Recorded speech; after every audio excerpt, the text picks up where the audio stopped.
بسم الله الرحمن الرحيم ألهاكم التكاثر حتى زرتم المقابر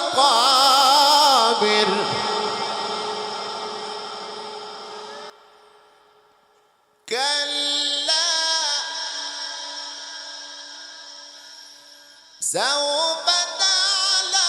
تعلمون ثم كلا سوف تعلمون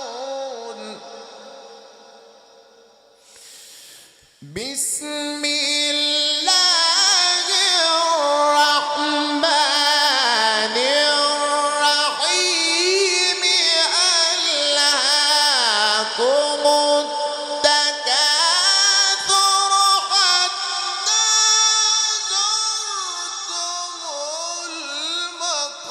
المقابر كلا سوف تعلمون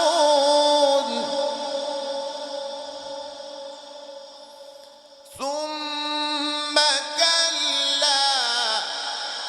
سوف تعلمون كلا لو تعلمون علم اليقين لترون الجحيم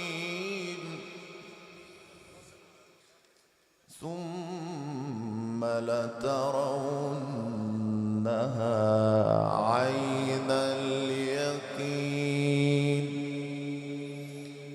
ثم لتسألن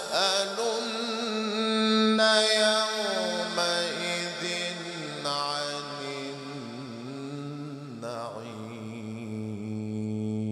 النعيم صدق الله